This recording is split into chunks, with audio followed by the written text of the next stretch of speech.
Shalom to the elect of Israel, to the hopeful elect of Israel, you Hebrew Israelites, you so-called Negroes, Latinos, Native Americans, West Indians, and Haitians. Got to give all praises and glory to Yahweh, Bahashim, Yahweh Shah. The Most High, the Heavenly Father, his Hebrew name is Yahweh. Not Yahweh, not Jehovah, not God, not Elohim, not Most High, not Lord, not Yah, not Jah, not Ahaya, not Allah. It's Yahweh. And his only begotten son name in Hebrew is Yahweh Shah. Not Yahshua, not Yeshua, not Jesus Christos, not Jesus Christ, not Serapis Christos, not Yeshaya, not Yehoshua. It's Yahweh Shah. So we got to give all praises and glory to Yahweh, Bahashim, Yahweh Shah, Bahashim, Rekah, Kodash. Double honors to the apostles and elder bishops and elders of Great Millstone who are well, who teach well, who are the apostles and elders of all of Israel, whether accepted or not. And a sincere salutation to all the Akim, pushing this truth and believing this truth throughout the four winds of the earth, the entire world, waking up the hopeful elect. And shalom to the walk who are listening and learning, you few sisters who are listening and learning. Messiah from Jim Mazzanano camp coming at you another lesson in truth, facts, faith, and edification. Another daily edification, Lord willing, this be edified. Another Saturday edification.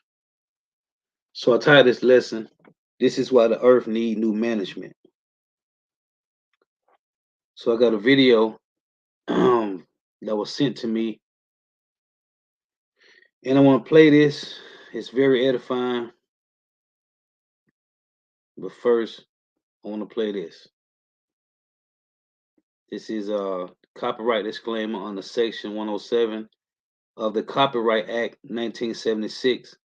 Allowance is made for fair use for purposes such as criticism, comment, news reporting, teaching, scholarship, and research. Fair use is a use permitted by copyright statute that might otherwise be infringing non-profit educational or non-educational or personal use tips the balance in favor of fair use.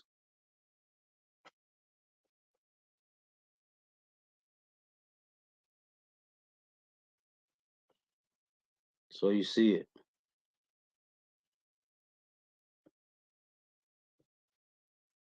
So let me get this.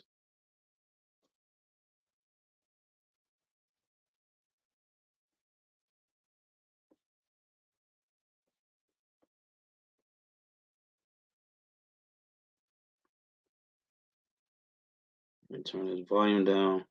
Check this out. Hey, in Second Ezra, chapter 15, starting at verse 46,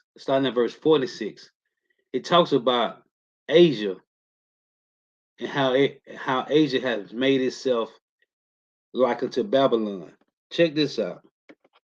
It was sent to me. Very edifying. Lord, wouldn't it be edifying?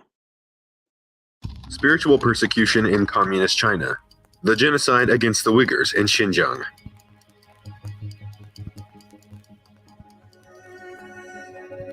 In the East, different societies during the last 5,000 years of history maintained a strong belief in the divine nature of the universe and the conviction that God created man and will return to earth to take him back to heaven before the end of the world. Particularly in China, spirituality and faith were always rooted in the people's hearts, thanks to their traditional culture passed down from generation to generation for millennia. However, the Chinese Communist Party, CCP, obsessed with imposing atheism, has only succeeded by force, breaking with the ideas and beliefs of citizens using threats, terror, and indoctrination to achieve its goals. The Communist Manifesto, one of the fundamental books of the CCP, promotes the destruction of the family, the church, and the nation-state. Therefore, eliminating and subverting religions is one of the main objectives of communism, as stated in its most fundamental ideology. Communist China has used and continues to use the violence of the giant state apparatus to denigrate religions and oppress moral beliefs to force people to separate themselves from the divine. China historically was the cradle of diverse religions. In fact, there are not so many territories in the world that include such a diverse development of beliefs. Buddhism, Islam, Catholicism, and Protestantism are widespread in China. In addition, there is Taoism, which is specific to China, shamanism, the Eastern Orthodox Church, and the Dongbao religion. Faith in China is not characterized by a predominant religion, as in other countries. The Chinese people have a strong belief in various gods and Buddhas, and religious views are the foundation of traditional Chinese culture. Confucianism, Buddhism, Taoism, and even Western religions have coexisted peacefully in China for thousands of years.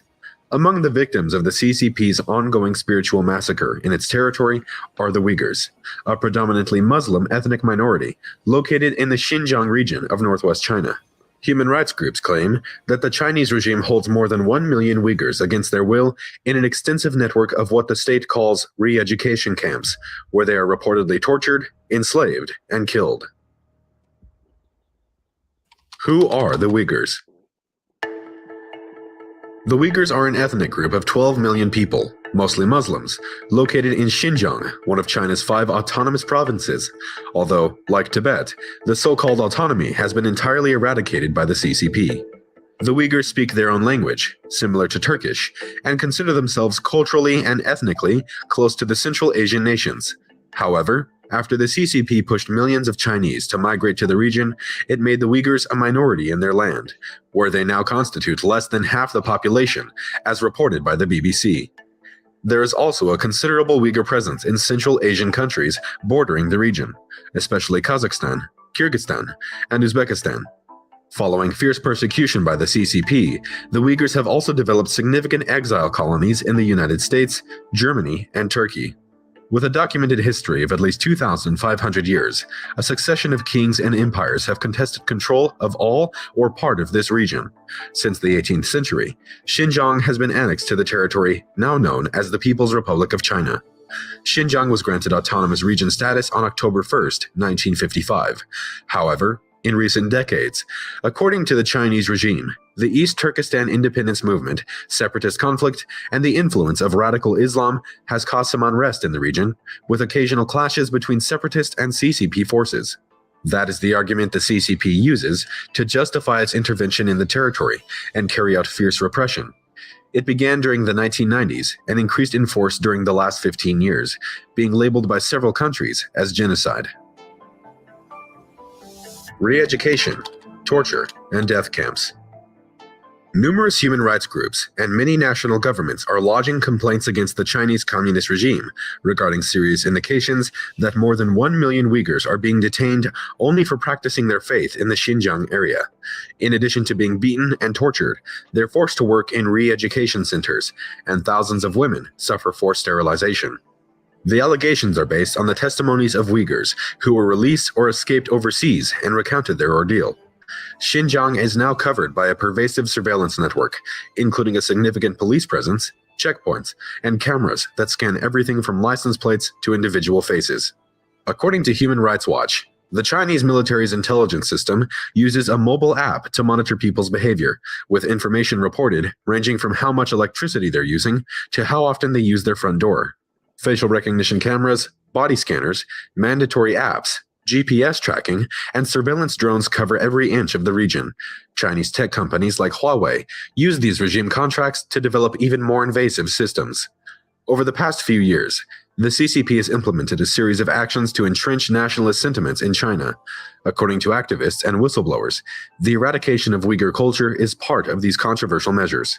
The so-called re-education camps had multiplied exponentially during the last few years in the region. The new secretary of the CCP in Xinjiang, Chen Quanguo, known for his brutal security and surveillance policies when he served in Tibet, took office. There are countless testimonies recounting the hardships endured in these re-education camps. For example, Rosa Morgat, a Uyghur engineer, went into exile in France with her family in 2006. 10 years later, she decided to go to Xinjiang for a few weeks to visit her family and carry out some administrative procedures. Still, she never imagined that her life would become hell within days. A few days after arriving in China, she was arrested and taken to a police station in Kunlun, where she was violently interrogated and shown a photograph of her daughter in front of the Eiffel Tower, participating in a demonstration against the CCP's repression of the Uyghur people. That was enough to label her and her family as terrorists. That was the beginning of her nightmare. After a time in a police station where she was beaten, tortured, and malnourished, she was transferred to one of these re-education centers. She experienced firsthand the atrocities carried out there. In an enclosure full of women, the guards forced them to participate in military-style training that lasted up to 11 hours a day, and those who fainted or refused to do so were usually killed. Hygiene conditions were abysmal. They only had a bucket to relieve themselves and were not even offered paper or a towel to sanitize themselves. Physical training alternated with China Education Days, a tedious brainwashing process in which the inmates were forced to worship the CCP, its leaders, and behave like real Chinese. And so the days, months, and years went by without knowing where she was or being able to communicate with her family. She was forced to parrot the nonsense phrases in favor of the party and against her spiritual belief. They also had constant evaluations of the knowledge imposed in the indoctrination classes, which had painful penalties if not passed. After a while, anyone becomes a kind of zombie, completely stripped of their identity, culture, and belief. The objective is clear and effective: to introduce the dissidents of the party to a process of sinicization. The regime seeks to incorporate the rebel into the mass of people who accept communism without reflecting on its perversity or questioning their oppressors. A few, like Razan Morgat, managed to survive and then escaped to tell the story of the hell that is lived there and gradually raise awareness in the world. Morgat was finally released on August 2, 2019, and became a renowned human rights activist, writing books and articles denouncing the CCP's persecution of the Uyghur people. Thanks to the courageous work of survivors and investigative journalists, the world is learning about the concentration camp centers in China that operate outside the legal system, oppressing traditional cultures, religions, and religious beliefs. Forced sterilization of women. As expected, the CCP does not recognize its persecution of the Uyghur people. Instead, when speaking of the matter, it argues that it is a radicalized sector of the population that poses a danger to the rest of society, without giving any further explanation. However, growing evidence confirms the existence of an intention on the part of the CCP to eliminate not only some alleged terrorists, but to completely eradicate the Uyghur culture, along with their religious beliefs, customs, and tradition. This intention is evident as the CCP seeks to stop their reproduction as much as possible through a perverse process of forced sterilization of women. In June 2020, the East Turkestan Government in Exile, ETGE, and the East Turkestan National Awakening Movement, ETNAM, submitted compelling evidence to the International Criminal Court, ICC, to initiate an investigation into genocide and specifically the forced sterilization of Uyghur women. The report alleges that the CCP uses forced sterilization, forced abortion, and coercive pregnancy planning against Uyghurs and other minorities in the Xinjiang region. German anthropologist Adrian Zenz is spearheading the investigations and complaints against the Chinese regime on behalf of the Uyghur minority. In his latest report, he detailed that there have been practices of the Chinese regime for decades to slowly eradicate the Uyghur and Turkic population in the East Turkestan area. However, since 2016, the methods of forced sterilization would have increased considerably. In parallel, more than 500,000 Uyghur and other Turkic children were forcibly separated from their families to be indoctrinated in state-run orphanages and boarding schools to become loyal Chinese citizens, the report charges. The details of the report suggest that fact trumps fiction.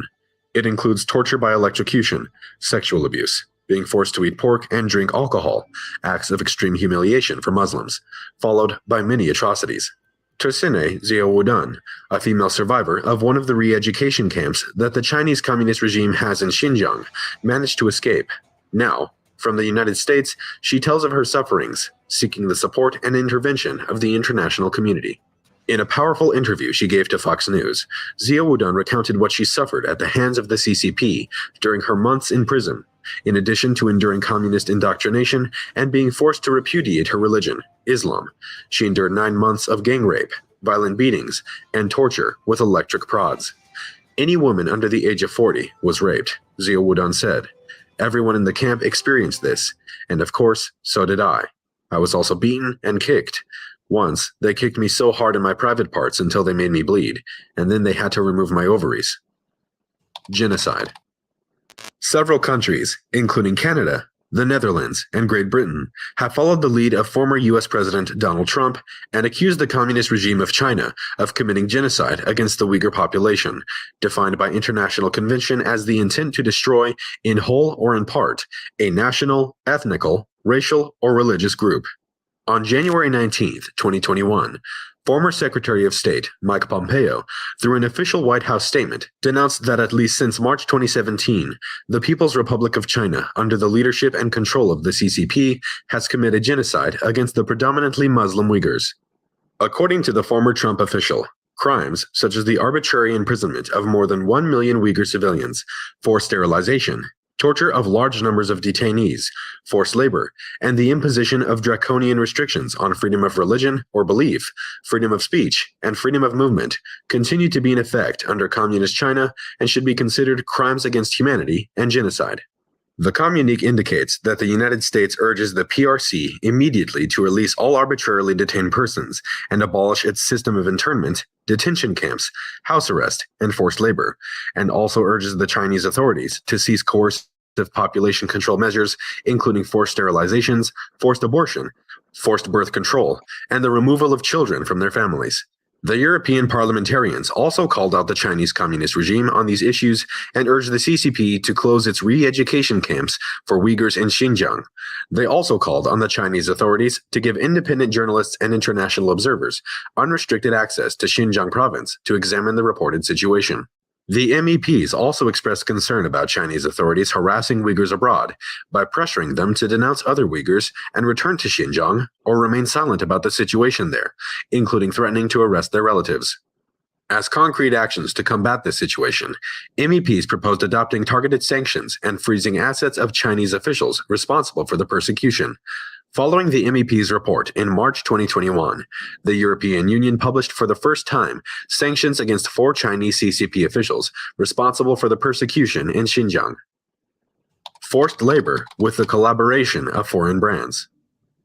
The Xinjiang region has received significant investments to carry out industrial and energy projects that Beijing presents as progress, even though residents have claimed to be harmed by these works that invaded territories historically used for agriculture. At the same time, numerous investigations have revealed that many of the controversial re-education centers set up by the CCP also double as forced production labor camps for these firms, many of which are world-renowned. A report published by the Australian Strategic Policy Institute, ASPI, which cited government documents and local media reports, identified a network of factories where thousands of Uyghurs work in slave-like conditions. Under conditions that strongly suggested forced labor, Uyghurs are working in factories in the supply chains of at least 83 well-known global brands in the technology, clothing, and automotive sectors. They include Apple, BMW, Gap, Huawei, Nike, Samsung, Sony, and Volkswagen, the think tank said. In addition, the report highlights the network of factories extends to other provinces of the country, where at least 80,000 Uyghurs have been relocated against their will as part of a state program. According to ASPI, this mechanism of transferring workers is a new phase of the Chinese regime's ongoing repression against the Uyghurs. Workers lead a harsh and segregated life, are forbidden to practice religion, and are forced to participate in social indoctrination classes. The 83 global brands mentioned in the ASPI report work directly with the network of factories mentioned, or buy materials from companies that produce in these factories, the investigation claims, citing public lists of suppliers and the factory's information. This report put further pressure on the major brands to improve quality certification in their supply chain, including an analysis of the working conditions faced by workers producing for their suppliers. The investigation findings reflect that the disposition and mistreatment of Uyghurs and other ethnic minorities in Xinjiang also has a very strong character of economic exploitation, in which the CCP is mainly responsible. However, with the collaboration of major multinational firms that turn a deaf ear to human rights claims about the persecution of the Uyghur people who make up the primary labor force in the region. Sanctions and action by the international community to combat persecution in Xinjiang. As evidence of the brutal persecution of the Uyghur people in China gains global recognition, governments and private companies are taking more and more actions to combat the situation. Former President Trump was one of the first to implement measures forcing importers and international firms to review their supply chains to prevent the marketing of products manufactured in whole or in part in clandestine sweatshops. U.S. Customs and Border Protection, CBP, reported among the most robust measures is blocking all imports of cotton and tomato products produced in Xinjiang on suspicion of involvement in forced labor. The U.S. has long-standing U.S. laws to combat human trafficking, child labor, and other human rights abuses. On January 12, 2021, British Foreign Secretary Dominic Raab also announced that the government would severely penalize UK companies whose production chain links to forced Uyghur labor. The evidence of the scale and severity of the human rights violations that have been perpetrated in Xinjiang against Uyghur Muslims is now far-reaching, Raab said. Recently, the 35 lawmakers from countries including the United States, United Kingdom, India, and others that make up the Inter-Parliamentary Alliance, IPAC, requested their respective countries to impose sanctions against individuals and companies that finance Uyghur labor enslaved by the Chinese Communist regime. According to IPAC's request, those companies complicit in human rights violations in Xinjiang should be blacklisted and banned from doing business in IPAC member countries. Final words. The CCP, since its birth, has demonstrated its determination to stamp out all kinds of beliefs, ideologies, cultures, and traditions that posit the existence of God. While the efforts of certain politicians, officials, and private organizations around the world have served to publicize the regime's atrocities against the Uyghur people, nothing so far indicates that the CCP has stopped its campaign of persecution and destruction against its people, culture, and beliefs. Unfortunately, much of the international community often benefit from this kind of oppression, or prefers not to confront the CCP to avoid conflicts affecting their interest.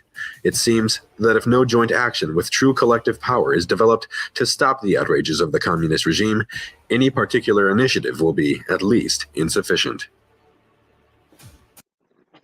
Now you see that? This is what's going to happen. And it's happening now, right here in Babylon the Great. It's happening right now, man. But you see all these things that China did to these people, man. They get it from Babylon, man. That the scriptures say. This is Leviticus 26 and 33. It reads, "And I will scatter you among the heathen, and will draw out a sword after you. And your land shall be desolate, and your cities waste." So what we see going on, what we just saw in that video, that was everything. He said they forced them to eat pork, man. Okay? They were talking about abortions, right? Doing the women wrong, man. Right? Men and women, children alike, man. And right now, you see they got these detention centers right here in Babylon the Great, that they're taking these caravans of Israelites and other northern tribes and putting them in there and separating them from their kids, man. See, China get that from Babylon the Great, man. But a lot of those peoples over there is Jake, man. See, that's happening to Jake. Where calamities is in the world, that's the Lord right here saying, "And I will scatter you among the heathen and will draw out a sword after you." Because a lot of those be Jake, man. And anybody else that get caught up in that, you just collateral damage. You just casualties of war, man. But this is the Lord drawing the sword after 2/3 of Jake. Now I tell you in 2nd Ezra 15, let me get this, 2nd Ezra 16 and 68. Because these things are going to come to Babylon the Great, man. Push heavy. That's going to be Jacob's trouble, man. Times 1,000. 2nd Ezra 16 and 68. "For behold, the burning wrath of a great multitude is kindled over you, and they shall take away certain of you and feed you, being idle with things offered unto idol." It said they were forced to eat pork, man. Well, you're going to be forced to take their MOTB, man. It said, "And they that consent unto them shall be had in derision and in reproach and trodden on the foot." This is Isaiah. All you that consent to these devils, man, you're going to have to pay. Isaiah 28 and 14, it reads, "Wherefore hear the word of Yahweh Shema Shai, ye scornful men that rule this people, which is in Jerusalem, because ye have said, we have made a covenant with death, and with hell are we at agreement. When the overflowing scourge shall pass through, it shall not come unto us, for we have made lies our refuge, and under falsehood have we hid ourselves." Right? Verse 18, and your covenant with death shall be disannulled, and your agreement with hell shall not stand. When the overflowing scourge shall pass through, then ye shall be trodden down by it. Like I said in 2 Ezra 16, man. From the time that it goeth forth, which is Jacob's trouble, it shall take you from morning by morning shall it pass over, by night and by night. It shall be in vexation only to understand the report of what? Of judgment, man, for 2/3 of Jake. Now, 2 Ezra 15, China get that from Esau, man. Okay? Moab get that from Edom, man. This is 2 Ezra 15 and 46. And thou, Asia, that art partaker of the hope of Babylon. That video was about them being the partakers of Babylon, man. And thou, Asia, that art partaker of the hope of Babylon, and art the glory of her person.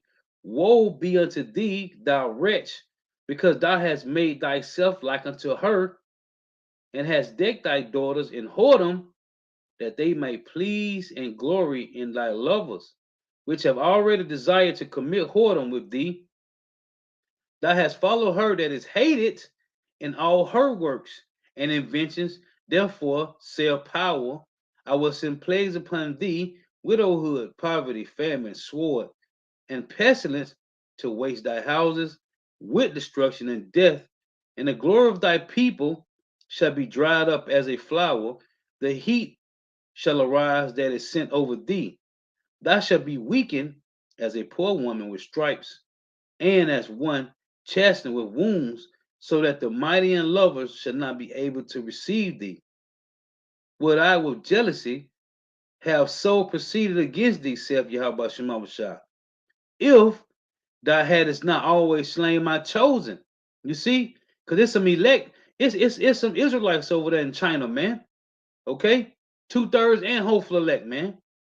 It say, if thou hast not always slain my chosen, exalted the stroke of thy hands, and saying over their dead when thou was drunken, set forth the beauty of thy countenance. The reward of thy whoredom shall be in thy bosom, therefore shalt thou receive recompense. Like as thou hast done until my chosen, saith Yahweh Shemawashah, even so shall power do unto thee, and shall deliver thee into mischief. You see? So these things are going to take flight on all these heathen nations, man. Okay? Because of what you have done to the Lord's chosen, man. Right? Hey, even the 2/3, man, they still Israelites, man. Okay? And these devils done did the same thing that Babylon doing, man. Hey, and that was a cold video, man. And that video came from Maria, man. Okay? Came from Maria, man. Hey, call out how about your mama shot for her sending me that, man. The water. These things are finna play out, man. Real time. And the Lord has given us that spirit of acceptance, man, to this truth, understanding what's going on, what's about to happen, and why it's happening, man.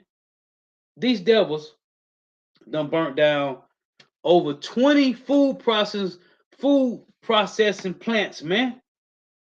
Okay, this is how about Shema Shah. Got these devils preparing a famine, man.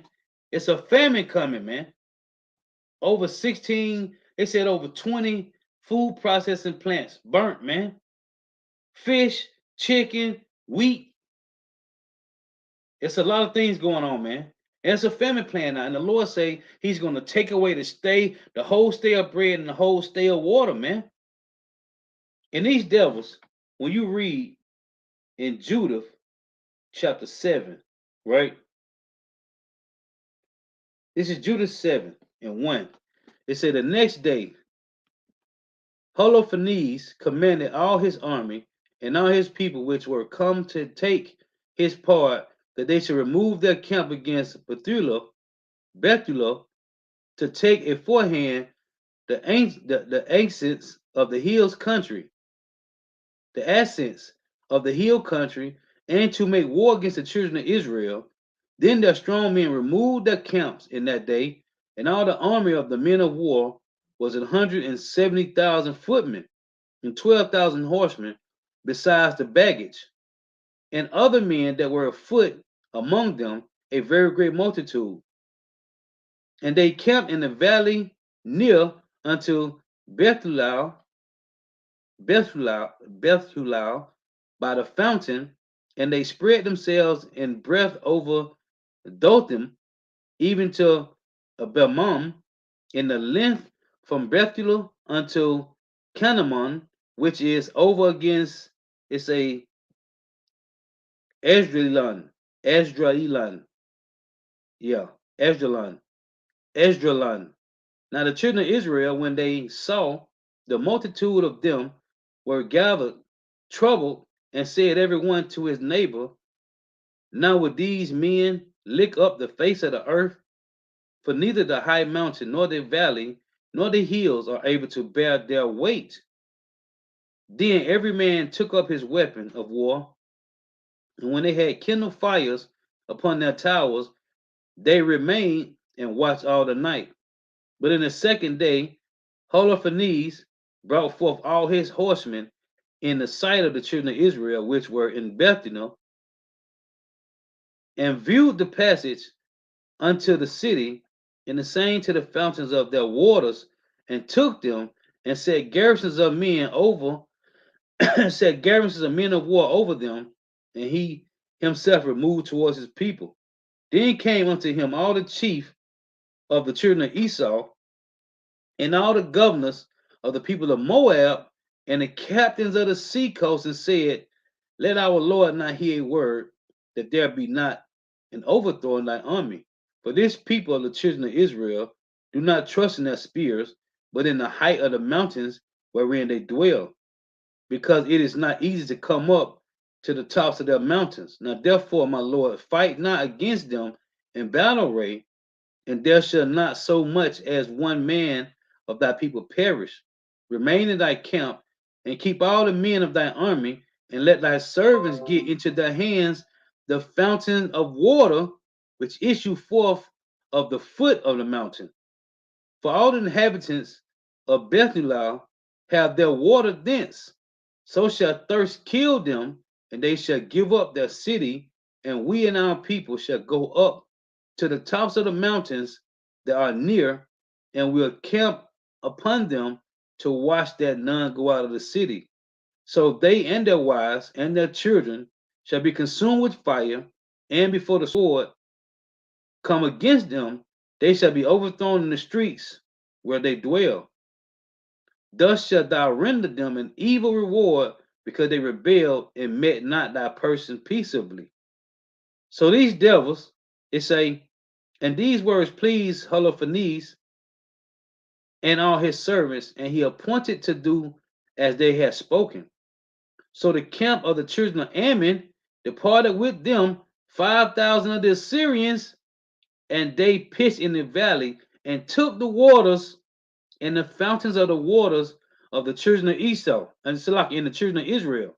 It said, then the children of Esau went up with the children of Ammon and camped in the hill country over against Dothan, and they sent some of them towards the south and towards the east, over against, it's a Equabel, which is near unto Cushi, that is upon the brook, it's a Machmor. And the rest of the army of the Assyrians camped in the plain and covered the face of the whole land, and their tents and carriages were pitched to a very great multitude. Then the children of Israel cried unto the Lord their power, because their heart failed, for all their enemies had compassed them round about, and there was no way to escape out from among them. This is going to happen again, man. It ain't going to be no escape. The only way you're going to escape this is Yahweh Shema Shah. That's why the apostle and elder been saying you're going to see miracles going to happen, man. Miracles. The only way we're going to get out, listen, because these devils, let's read this. In Psalms 71, man. The Lord set these devils up to come against us, man. And if you don't trust in Yahweh Shema Shah, you ain't going to make it, man. This is Psalm 71 and 10. For my enemies speak against me, and they that lay wait for my soul take counsel together, saying, God hath forsaken him, persecute and take him, for there is none to deliver him. So these devils, man, the Lord has put the spirit on these devils to shut off everything, man. These devils is trying to starve us out, man. Okay? They're trying to starve you out with food and water, man. And they doing it. And the Lord is letting them do it, man. Because 2/3 of Jake, hey, this is how the Lord, hey, these devils, what the scripture say in Wisdom of Solomon 2. Because this is what these devils say. But you gotta remember, this is the Lord doing this. This is Wisdom of Solomon 2. I just want to read the point. Because these devils say right here, it say, verse 16 say, we are esteemed of, this is Wisdom of Solomon 2:16. We are esteemed of him as counterfeits. He abstaineth from our ways as from filthiness. He pronounceth the end of the just to be blessed, and maketh his boast that God is his father. Hey, and we boast in Yahweh Shema Shah. It say that's in Psalms 44. Right? It say our swords shall not save us. We boast in the name of Yahweh Shema Shah, verse 17. This is what these devils say. Let us see if his words be true, and let us prove what shall happen in the end of him. For if the just man be the son of God, he will help him and deliver him from the hands of his enemies. See, this is what they say. They're gonna put you, what they doing is they're gonna put you, how about Shema Shah, to the test. Yeah, your men, your children down here saying that, yeah, you're gonna save them. This is the same thing Satan told Yahweh Shah in the wilderness, man. Jump down, cast thee down from this mountain. Surely the angels will bear thee up. Right? It say, let us examine Wisdom Solomon 2:18. For if the just man be the son of God, he will help him and deliver him from the hands of his enemies. Hold on. Let me get this. Let me get this.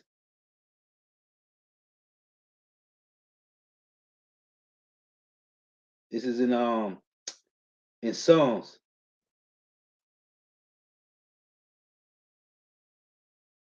It say the same thing.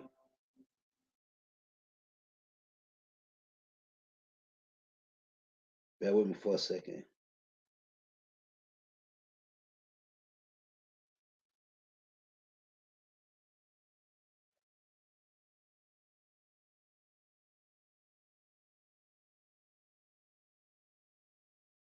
It said the exact same thing. Bear with me.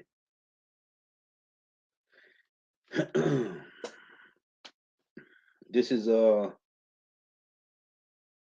and it's also in Matthew 27. That's what they said about the Lord too. And when you read in Matthew 27, when they put Yahweh Shah on the cross, they said, "Seeing you be the Son of God, get thee down from there." Right? This is the exact same thing as say what I'm reading right now in Wisdom of Solomon 2. This is how these devils feel. And 2/3 of Jake. It's Psalm 22:8. It reads, it say, he trusteth on the Lord Yahweh that he would deliver him. Let him deliver him, seeing he delighteth in him. And that's what these devils say. So back in Wisdom of Solomon 2:18, they say, for if the just man be the son of God, he will help him and deliver him from the hands of his enemies. Let us examine him with his spitefulness and torture, that we may know his meekness and prove his patience. You see, let us condemn him with a shameful death, for by his own saying he shall be respected. You see, such things they did imagine, and were deceived, for their own wickedness have blinded them. You see that? So they're gonna say that they're gonna do it, man. They want to put the Lord to the test, man. What's that? Matthew 27. It say, let's see,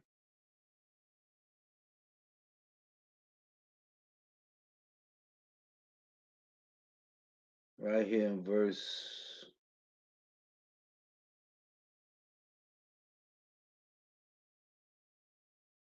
Um,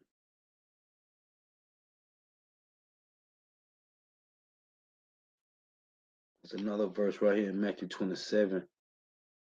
Was it 43? Hold on, bear with me. Yeah, this is Matthew 27:43. It say, this is what these devils said. This is what Jake, Judah, Benjamin, Levi. This is Matthew 27:40. It say, and saying that it say, thou that destroys the temple and buildest it in 3 days, save thyself if thou be the Son of God. Come down from the cross. Likewise, also the chief priests mocked him with the scribes and elders, said, he saved others, himself he cannot save. If he be the king of Israel, let him now come down from the cross, and we will believe him. He trusted in God, let him deliver him now if he will have him, for he said, I am the son of power. You see that? So they're gonna put the Lord to the test, man. These devils gonna do, man.